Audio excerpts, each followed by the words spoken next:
Hola, hola, ¿cómo estamos? ¿Qué tal? Bienvenidos el día de hoy. Para nosotros es muy importante este tema, para toda la comunidad de Ubuntu. Hoy, principalmente, hoy 11 de julio de 2020, este tema de dificultades de aprendizaje de teología en específica, pues es muy interesante para nosotros. Ya lo decíamos las veces pasadas, y bueno, me considero en esta parte y es como un dato curioso de que bueno, el tema que vamos a ver tiene que ver con el cerebro humano. Y bueno, el cerebro para mí es un órgano muy complejo, vaya. En este sentido, quisiera compartir con ustedes esta parte del cerebro principalmente, antes de entrar de lleno en toda esta parte. ¿Por qué? Porque el cerebro, principalmente, está compuesto de más de 1.000 millones de neuronas. Algunos grupos específicos de ellas, principalmente, están trabajando en conjunto y nos dan la capacidad para razonar, para experimentar sentimientos y para comprender inclusive el mundo. También nos da la capacidad para recordar datos distintos y numerosos. Tenemos tres componentes principales del cerebro, como son el mismo cerebro, el cerebelo y el tronco del encéfalo. El cerebro, principalmente, se divide en dos hemisferios, derecho e izquierdo, cada uno con lóbulos frontales, temporales, parietales y occipitales. La corteza cerebral, que es la materia gris, es la parte exterior del cerebro y nos permite realizar las funciones relacionadas con el pensamiento consciente, la circunvoluciones y los surcos que incrementan la superficie del cerebro, lo que nos permite tener una considerable cantidad de materia gris dentro del cráneo.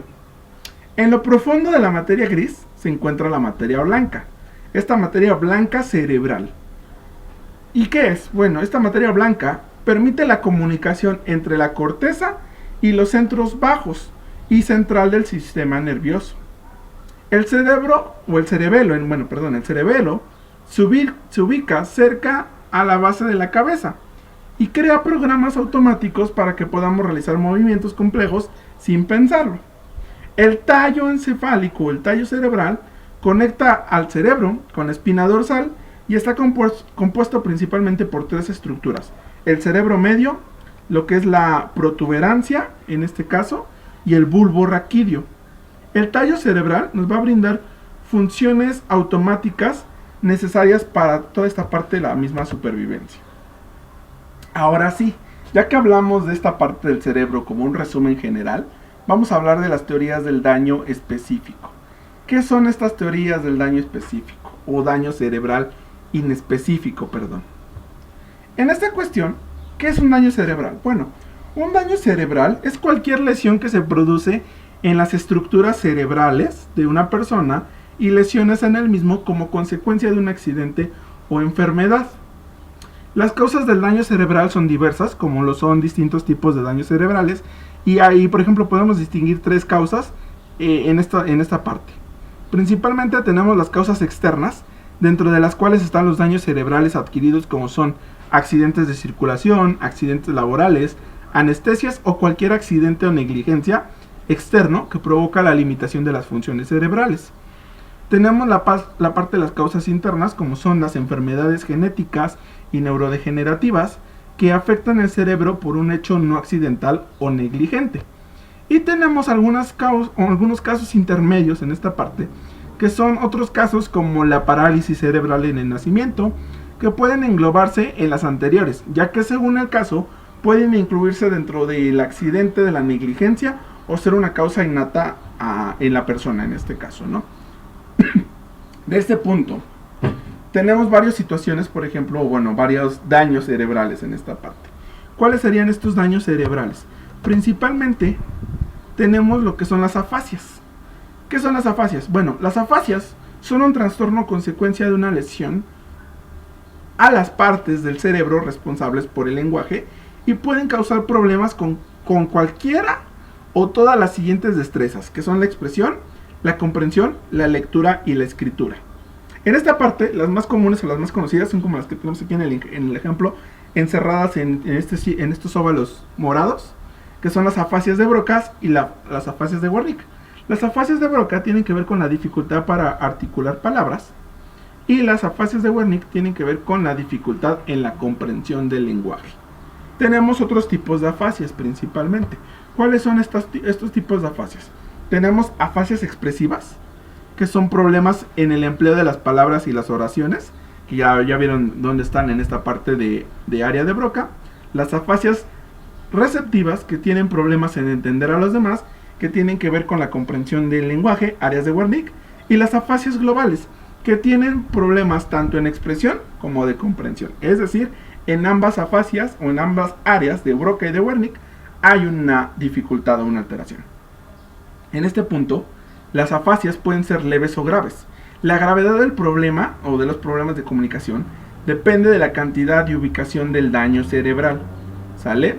En esta cuestión también tenemos otro daño cerebral que es conocido como alexia. ¿Qué es la alexia?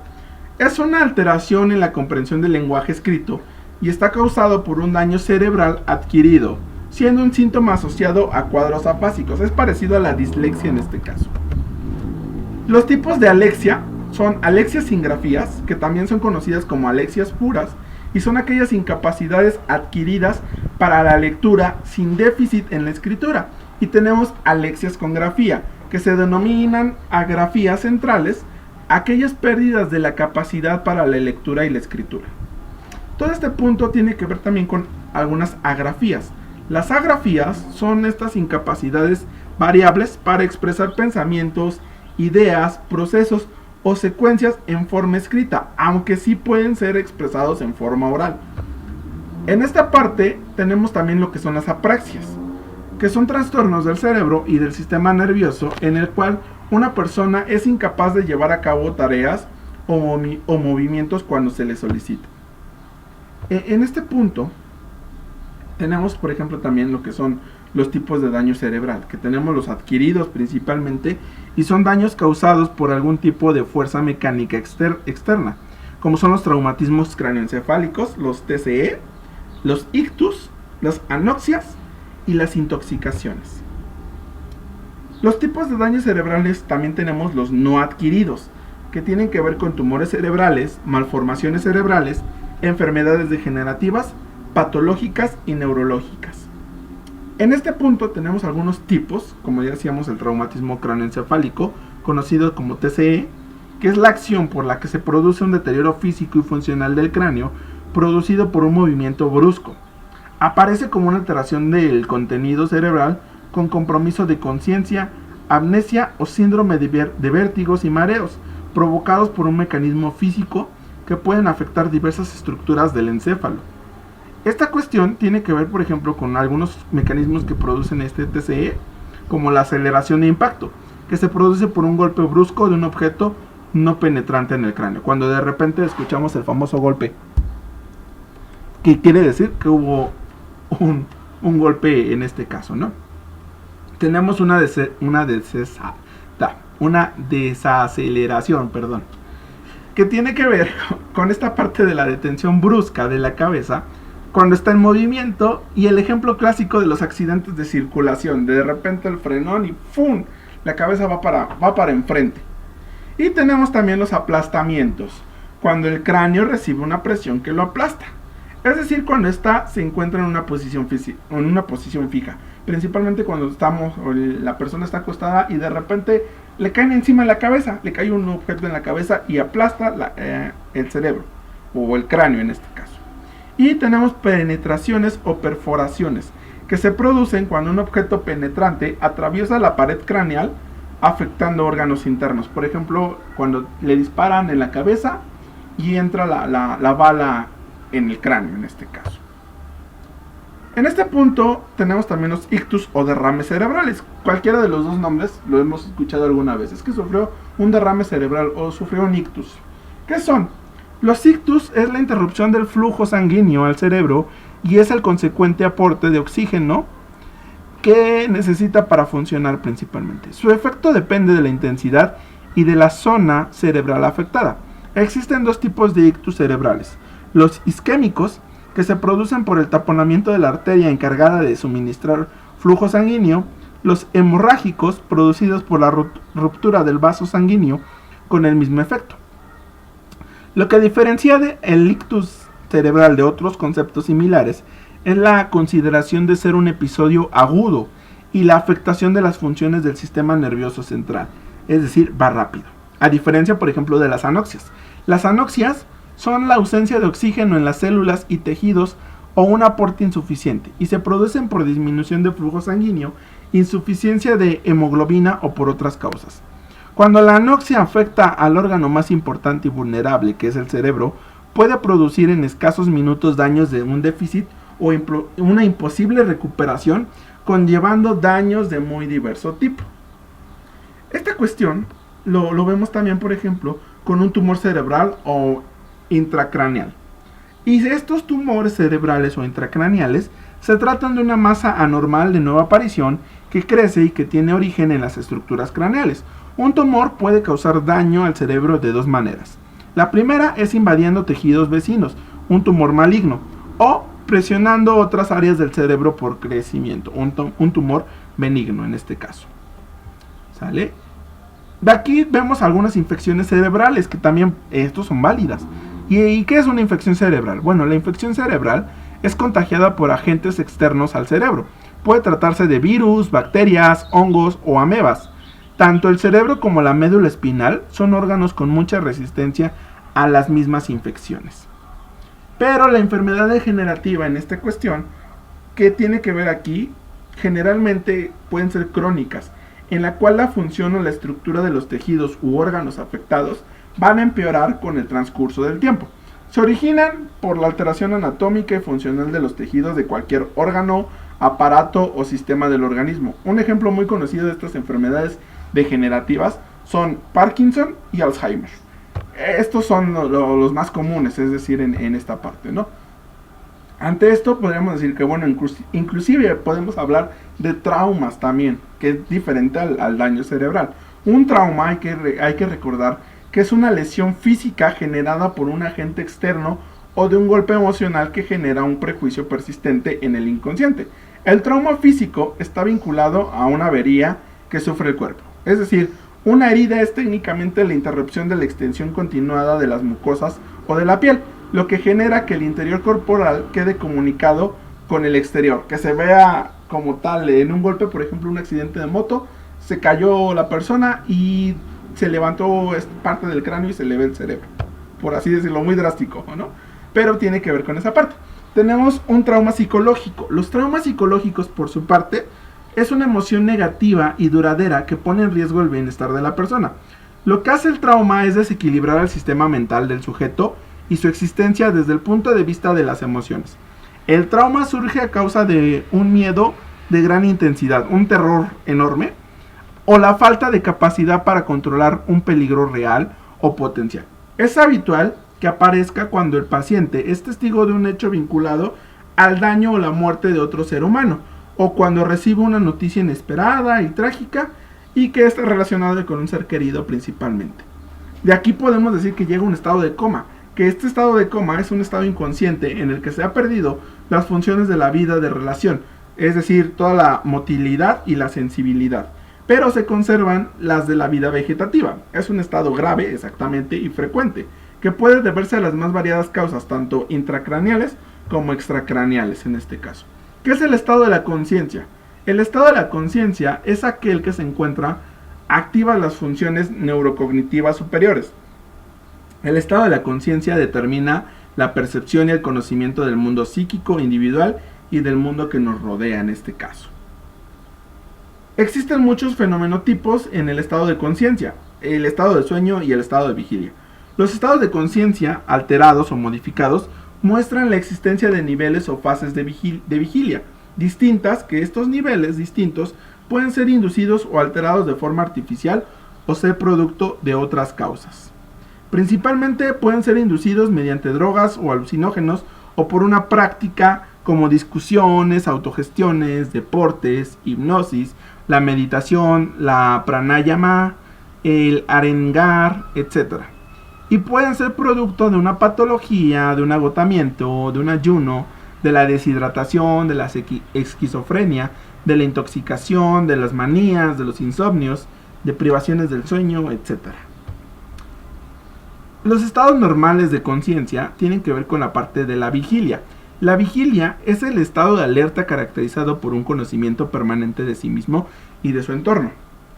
Aquí, el sueño, que a su vez divide también y que encontramos en esta parte, que aparece también aquí, se divide para su estudio en dos grandes etapas. El sueño lento o sueño de ondas lentas, que es conocido como SOL, sueño de ondas lentas, SOL, y el sueño REM o sueño MOR, sueño con movimientos oculares rápidos, MOR. Y están presentados estos de diferentes tipos. El sueño SOL es cuando estamos en un estado consciente todavía, que decimos somos de sueño ligero y todavía escuchamos algunos sonidos. Pero cuando ya dan por ahí las 3 de la mañana y ya estamos en nuestro quinto sueño, como decimos aquí en México, en un estado inconsciente muy profundo de sueño, donde estamos soñando con eso especial, es el sueño MOR, cuando los movimientos oculares son muy rápidos. Ustedes observan una persona que duerme muy profundamente y está moviendo los ojos.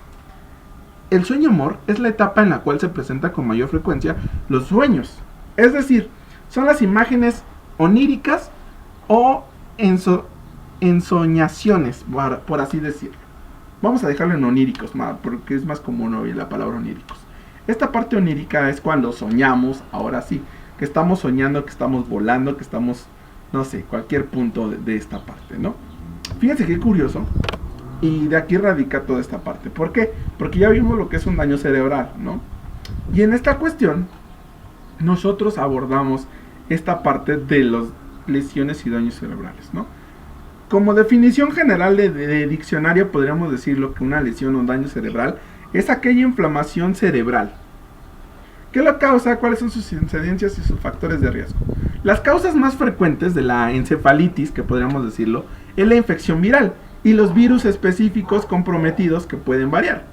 Tenemos la exposición a los virus, que pueden ser, por ejemplo, por picaduras de insectos, alimentos, bebidas o por contacto corporal. En las áreas rurales, principalmente, los arbovirus son transmitidos por mosquitos o por garrapatas, o inclusive son ingeridos accidentalmente estos virus, y son la causa más común de esta enfermedad. Los enterovirus, que son más comunes en las áreas urbanas, y entre ellos se incluyen, por ejemplo, los caciquiovirus y el poliovirus y el lechovirus. Entre otras causas, se puede citar, por ejemplo, la infección del herpes simple, la varicela, la viruela, el herpes zóster, el sarampión, las paperas, la rubiola, el adenovirus, el virus de la rabia y ocasionalmente las vacunas.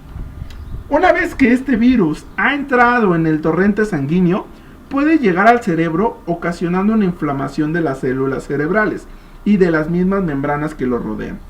Los glóbulos blancos sanguíneos invaden los tejidos cerebrales para tratar de contrarrestar la enfermedad. En esta parte, el tejido cerebral se edematiza, es un edema cerebral, y puede ocasionar destrucción de las células nerviosas, una hemorragia interna cerebral y una lesión cerebral en este caso. La encefalitis es poco común y afecta aproximadamente a 1500 personas, por ejemplo, en un país. Generalmente vamos a suponerlo, por ejemplo, en Estados Unidos, generalmente afecta a 1500 personas. En el caso de México también estamos en estos aspectos cada año, imagínense. La meningitis bacteriana, las MB, que son conocidas como MB, se definen como una enfermedad infecciosa del sistema nervioso central que afecta el encéfalo y las meninges. Este padecimiento principalmente repercute con mayor frecuencia sobre recién nacidos y lactantes, que en conjunto conforman el 75% de los casos.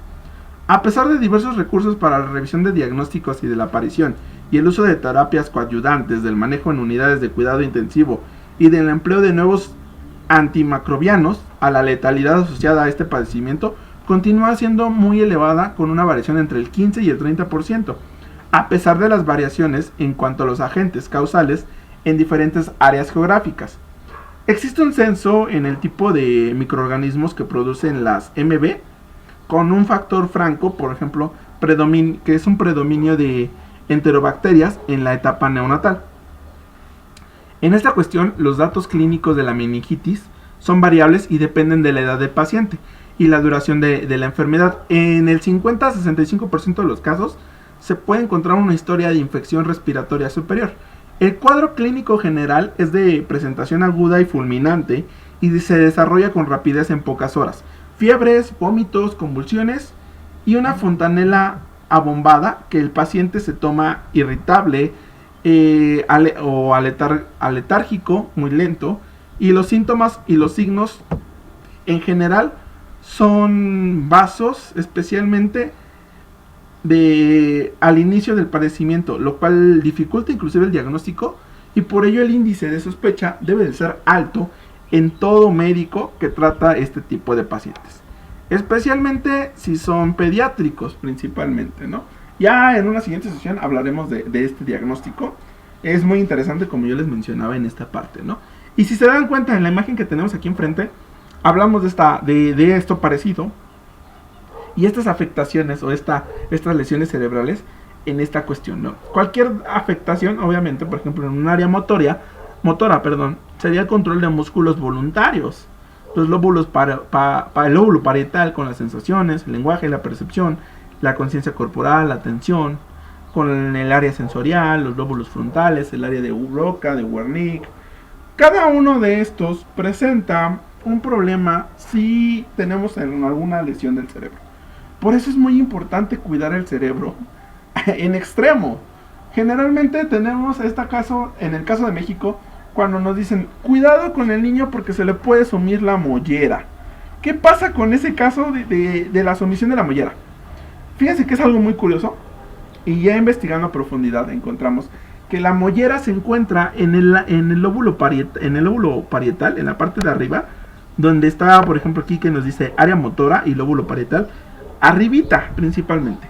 Resulta ser que la mollera es este cuerpo gelatinoso o un callo blanco del cerebro en los bebés principalmente, que apenas está cerrando el cráneo, esa parte, y todavía está muy blandito, ¿no? Ustedes, por ejemplo, si tienen un bebé en casa, no le suman la mollera, tóquenle suavecito en la parte superior del cráneo y van a sentir algo muy suavecito en el mismo cráneo.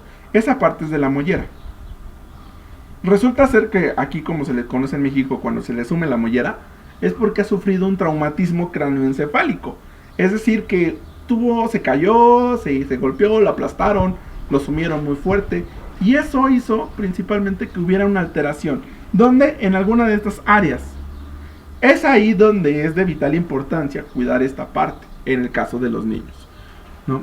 ¿Por qué? Porque lo vemos ya en este caso que nosotros estamos mencionando, de una parte mayor en el caso de este traumatismo cráneoencefálico como tal. Aquí entonces, fíjense, vemos ahora lo que es la disfunción cerebral mínima. Como esta parte de la disfunción cerebral mínima, ¿qué es toda esta cuestión? Ya vimos o ya estamos haciendo un énfasis especial en todo este punto o en toda esta situación que aborda principalmente el trabajo de uso general del cerebro humano, ¿no? Si se dan cuenta, es muy complejo esta parte.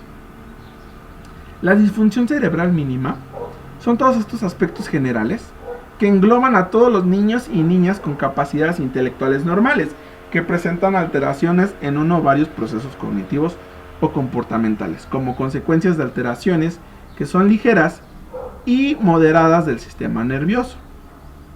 En esta cuestión, los niños con disfunción en el sistema nervioso no solo presentan dificultades neurocognitivas, sino que habitualmente se enfrenta a la incomprensión de sus dificultades por parte de la escuela, familia o sociedad.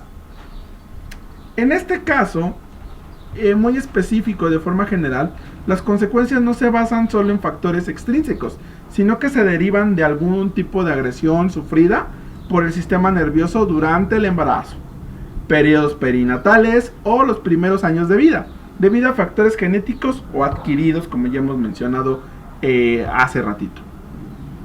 En esta cuestión, los niños, principalmente en esta parte de la disfunción cerebral mínima, tiene que ver con las consecuencias que son más funcionales que anatómicas, como son alteraciones en el lenguaje, atención, memoria, atención, razonamiento, capacidad para el cálculo, entre otras. Las disfunciones cerebrales mínimas se caracterizan en sí por un incremento de los signos neurológicos menores con alteraciones cognitivas, perceptivas, psicomotoras o conductuales del niño. En esta cuestión, principalmente, tenemos algunas características de esta parte, como es la inteligencia dentro de los límites normales, el funcionamiento del sistema nervioso, que está alterado en grado variable, los métodos convencionales de exploración neurológica, neuroradiológica o neurofisiológica son poco precisos para realizar un diagnóstico fiable. La evaluación neuropsicológica individualizada también en esta parte, y hay mayor incidencia del problema en los varones como consecuencia de una mayor vulnerabilidad neurológica. Y esto lo hemos visto generalmente en todos los trastornos del cerebro humano que nos da la clasificación del DSM-5. La mayoría de los trastornos o las características, por ejemplo, en esta parte de una disfunción cerebral mínima, se dan más en hombres que en mujeres. ¿Por qué? Ya lo vimos ahorita, ya lo estamos diciendo. Es una consecuencia mayor de una vulnerabilidad neurológica. Así es, queridos caballeros, somos más propensos o somos más vulnerables a los problemas mentales como tal. En esta cuestión, y no es de espantarse, en esta cuestión vemos o nos damos cuenta de diferentes atributos que son relacionados a esta parte. ¿Como cuáles? Bueno, principalmente vamos a encontrar aquí algunos aspectos importantes que son los niveles de afectación del sistema nervioso en la infancia. A estos lo atribuimos, por ejemplo, a la lesión cerebral grave. Lesiones neuroatómicas que son graves y explícitas. Un déficit neuropsicológico severo, hallazgos positivos en pruebas de neuroimagen anatómica, exploración de neurología, patologías, alteraciones sensitivas, motoras y cognitivas más graves. Un déficit persistente a lo largo del tiempo que siempre va a estar ahí presente. En esta cuestión también vemos lo que son los de esta disfunción cerebral, la persistencia de déficits neuropsicológicos moderados o ligeros. Es peor el rendimiento en pruebas neuropsicológicas en este caso que los niños con inmadurez neuropsicológica. Presentan esta parte un retraso en el desarrollo madurativo a partir del nacimiento y una exploración neurológica casi siempre normal. En este punto, nosotros vemos, por ejemplo, que hay una inmadurez neuropsicológica. ¿Qué quiere decir esto? Que no existen lesiones neuroatómicas significativas, que hay un déficit neurológico muy ligero, un retraso en el desarrollo madurativo a partir del nacimiento, un retraso en el proceso de mielinización, peor rendimiento neuropsicológico que los niños normales. Estos parámetros normales en pruebas, por ejemplo, exploración neurológica normal, tienen que ver con la desaparición del déficit de manera espontánea.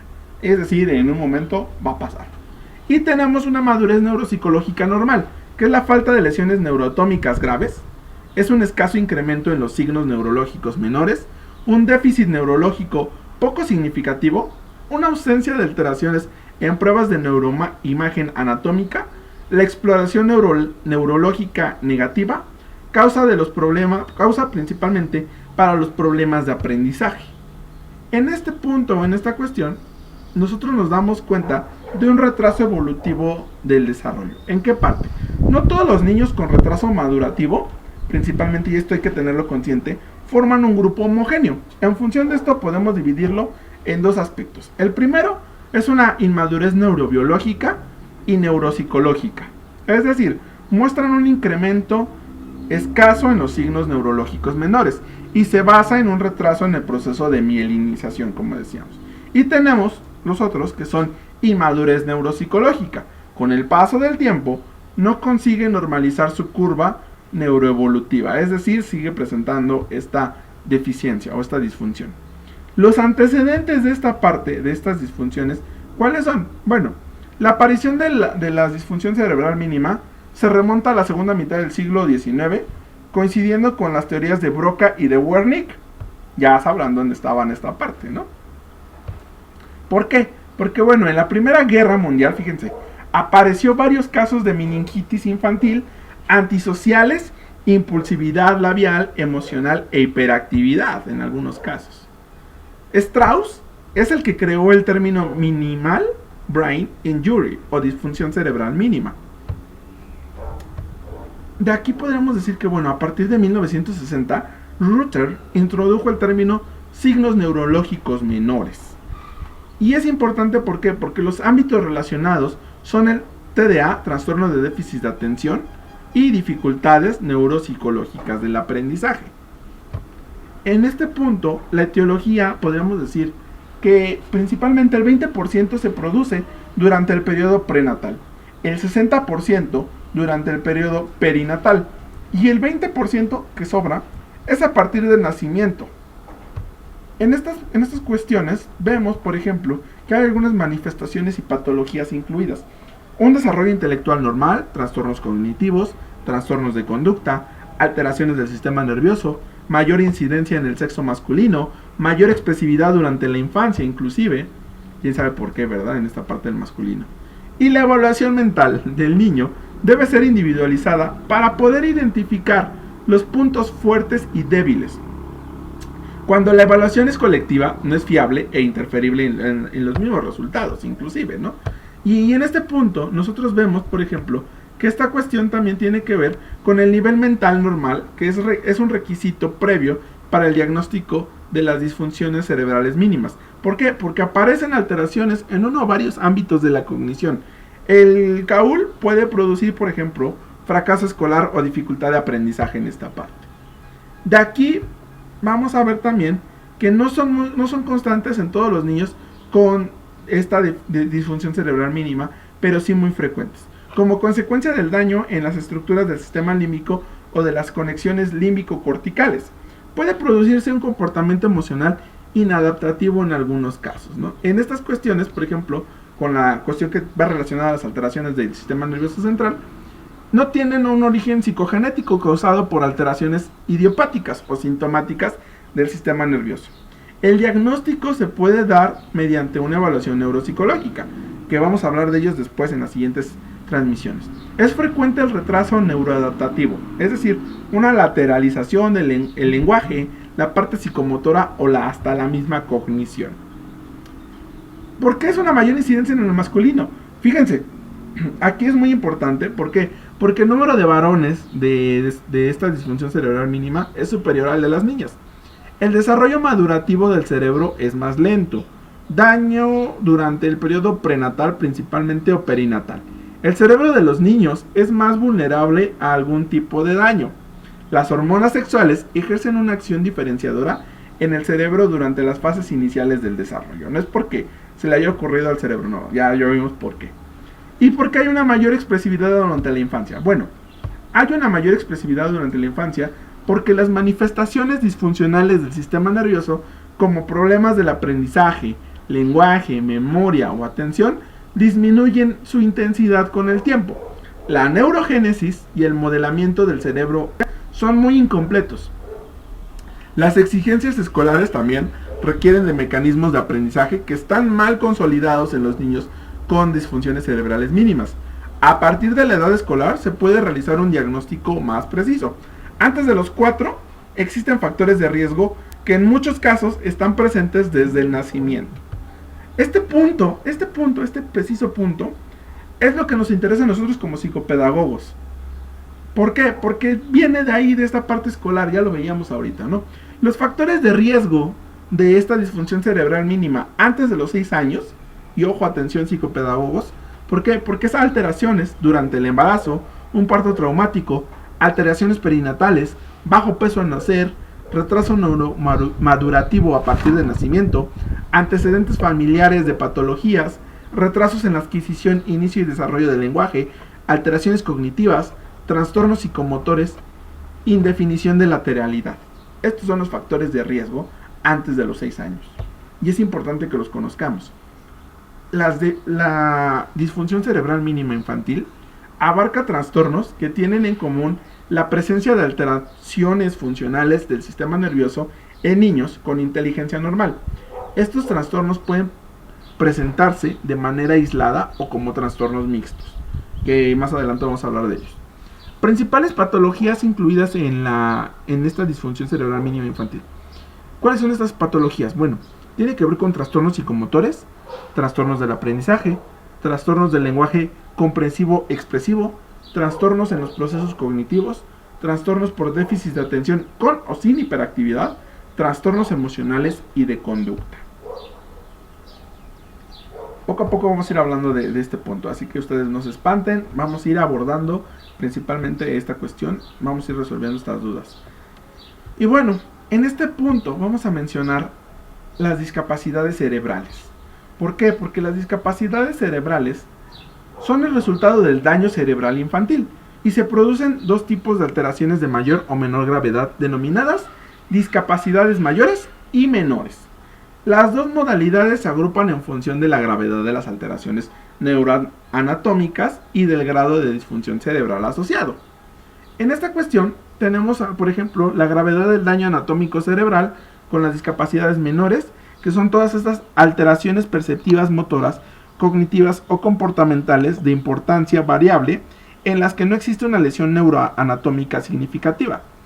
Las discapacidades mayores son alteraciones cognitivas de mayor gravedad y peor pronóstico, causado por alteraciones anatómicas y funcionales moderadas, severas o severas en este caso, del sistema nervioso central. Tenemos una intensidad en la función cognitiva, es decir, de menos a más y de más a menos, dependiendo la situación en este caso, o en los casos. Principalmente las discapacidades mayores, ¿cuáles son? Las mayores tienen que ver principalmente con trastornos neuroatómicos de mayor gravedad que las discapacidades menores. Se manifiesta con más facilidad por medio de las pruebas de neuroimagen anatómica convencionales como las RM o TC. La lesión del sistema nervioso produce alteraciones que se manifiestan inmediatamente. La encefalopatía hipóxica isquémica perinatal grave presenta principalmente inmediatamente todos los trastornos cognitivos sensoriales, motores, y se manifiestan a partir del nacimiento. Los efectos pueden ser muy permanentes, aunque estos varíen en función de algunas variables, como el uso de la rehabilitación cognitiva adecuada o la utilización de algunos psicofármacos, en este caso. De aquí vemos que su incidencia oscila entre el 1 y el 2% de la población infantil. Hay un deterioro de funciones cognitivas principalmente, como la inteligencia y demás. Se expresa a través de los signos neurológicos mayores y su aumento. Las principales patologías incluidas son encefalopatías severas, parálisis cerebrales infantiles, epilepsias graves, enfermedades neurodegenerativas y síndromes postraumáticos graves. Otros cuadros son la parte tumoral o la parte infecciosa. Y su afectación es similar, en este caso sí, en ambos sexos. De aquí es importante, ¿por qué? Porque vamos a ver ahora las discapacidades menores. Las discapacidades menores principalmente son la consecuencia de alteraciones de menor gravedad en el sistema nervioso central. Tenemos una fase prenatal, perinatal o en transcurso de los primeros años de vida. No existen alteraciones significativas del trastorno en una prueba de neuroimagen. Las patologías como dificultades de aprendizaje, hiperactividad, trastornos psicomotores y del lenguaje y otras patologías relacionadas con cromosopatías o traumatismos cráneoencefálicos y endocrinopatías, así como otras poblaciones pediátricas de riesgo biológico. La aparición y expresión de los síntomas puede tardar años tras producirse la disfunción en el sistema nervioso. Un ejemplo es un episodio hipóxico isquémico en el parto que ha afectado a la zona posterior del lóbulo temporal izquierdo con hemorragia leve. Afecta principalmente a niños y niñas en edad escolar. Casi el 10% de la población infantil lo presenta en un grado de intensidad variable. Muchos no son diagnosticados, inclusive. El mejor medio de esta parte diagnóstica para las discapacidades menores es la evaluación neuropsicológica individualizada. En la mayoría de los casos, la exploración es mediante una tomografía computarizada, una electroencefalografía convencional o una evaluación neurológica convencional, pero estos ofrecen resultados inclusive hasta negativos. Imagínense el impacto que tenemos en esta parte, ¿no? Y es por ello, principalmente, y que nosotros tenemos que recuperar o rescatar en esta parte. ¿Por qué? Porque como tal, en este punto, nosotros vemos algunos signos neurológicos que son en esta parte mayores y menores. ¿Por qué? Las discapacidades mayores implican el aumento de los signos neurológicos mayores principalmente, como son la expresión explícita de lesiones. Unas neuroanatómicas y funcionales de mayor gravedad en el sistema nervioso. Por lo general son de origen prenatal esta parte.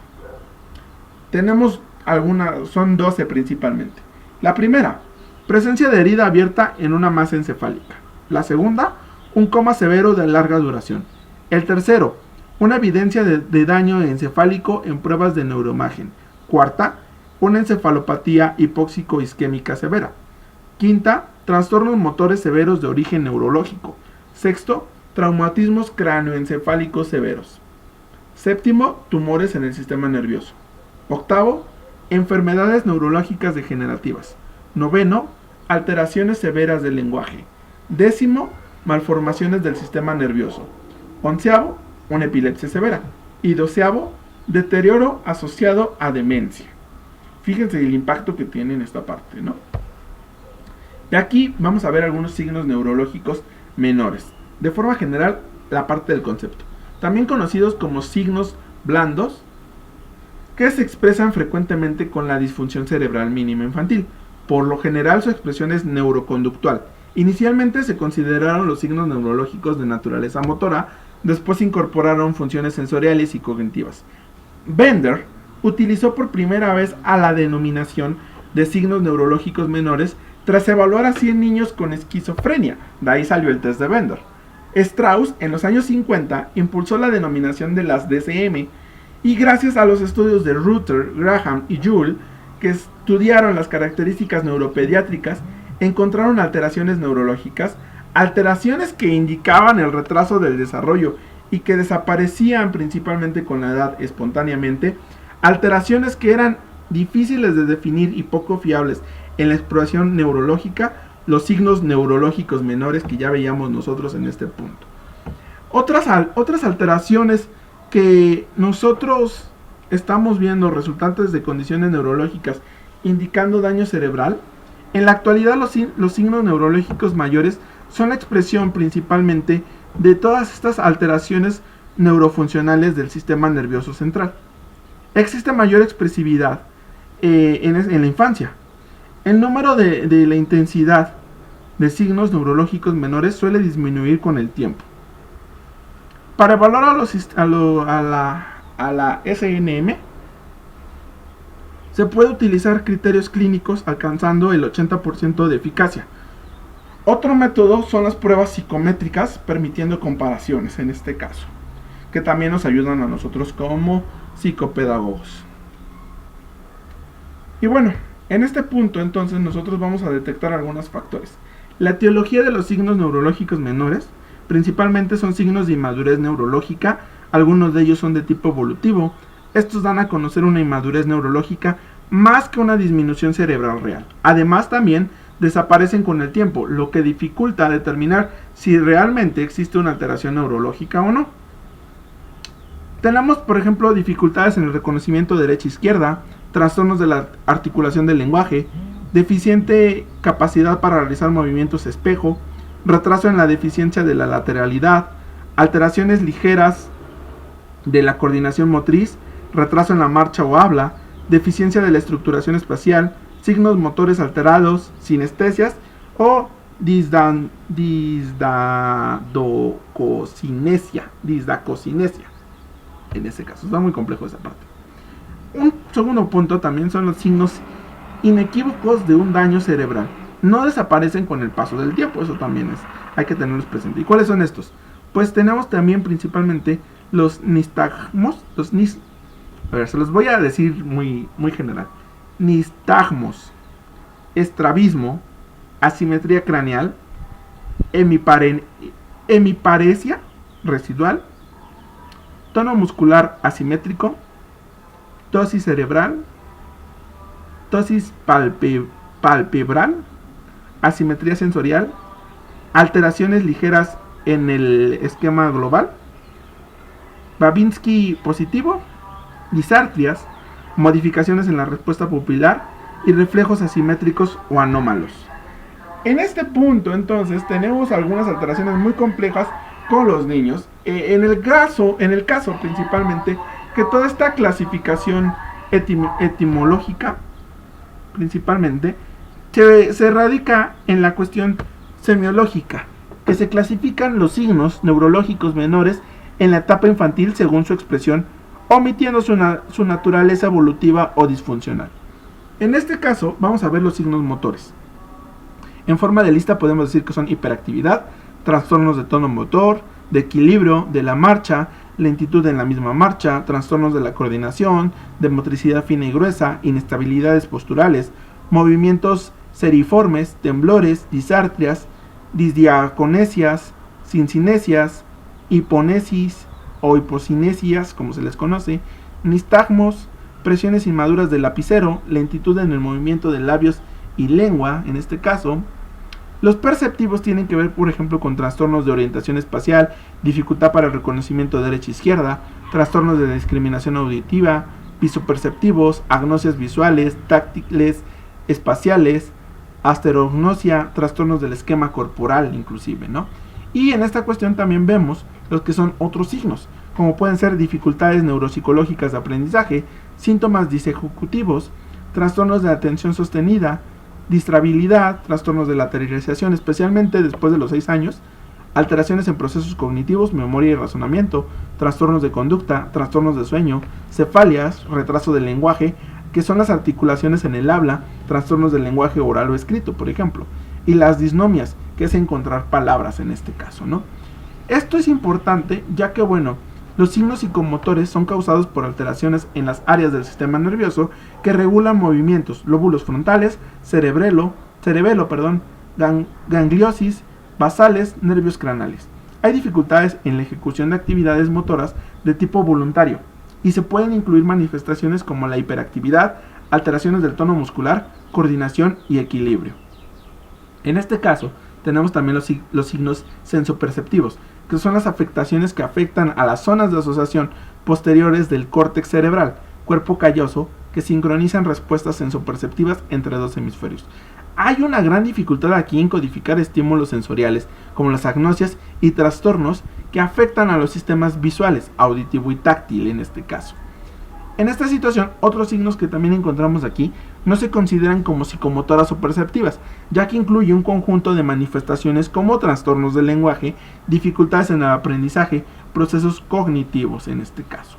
Todo esto es muy complejo. Si se dan cuenta, hablar del cerebro y con lo que hemos abordado hasta este punto es muy complejo, es muy interesante, tiene mucho de dónde agarrar.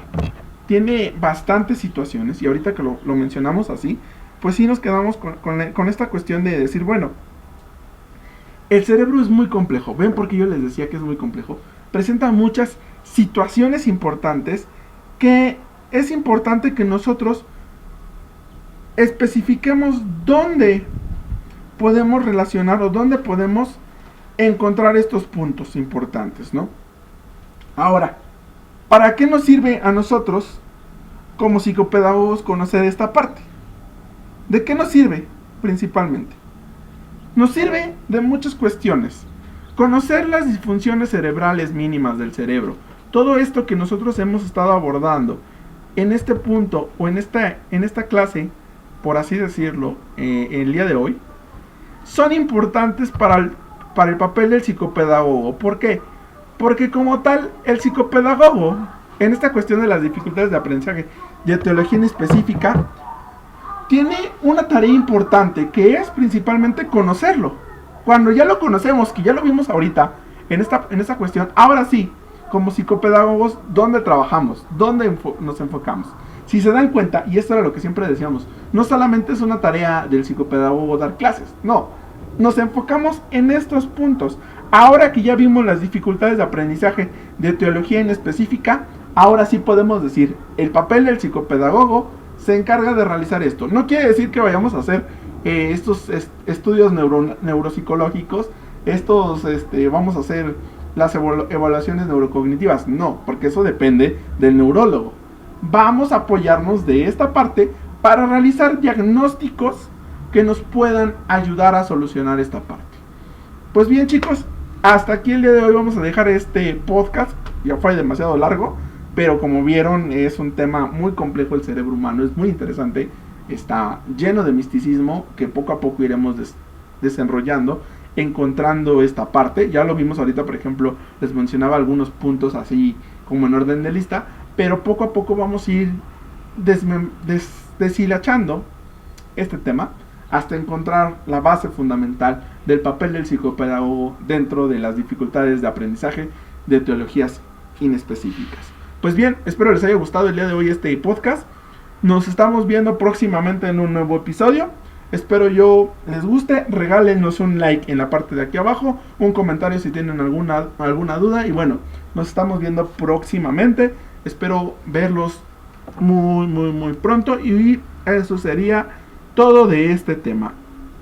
Ante esta situación y antes de terminar el tema también, quiero aprovechar para hacerles la invitación a todos los que nos están escuchando el día de hoy.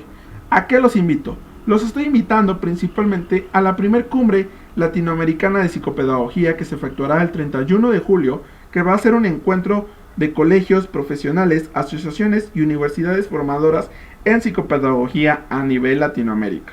Desde la Federación Argentina de Psicopedagogos se convoca a la primera cumbre latinoamericana de psicopedagogía con el fin de establecer lazos y redes dentro de la profesión a lo largo del continente.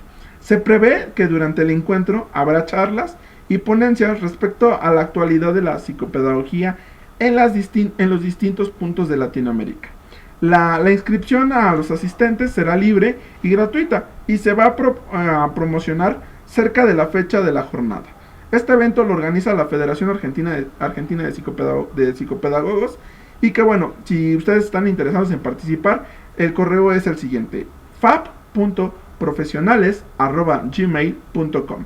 Esperamos contar con su asistencia a este maravilloso congreso, a este primer congreso, a esta primer cumbre latinoamericana de psicopedagogía que se llevará el 31 de julio. Será todo a través de la plataforma Zoom y bueno, es para nosotros un gusto decirles que Ubuntu Residi, así es señores, Ubuntu Residi va con México y va a esta cumbre, con nuestro querido maestro, un servidor, que estaremos dando alguna plática, esperemos que sí se dé esta cuestión, y bueno, eso sería todo, muchas gracias, nos vemos hasta la próxima, bye.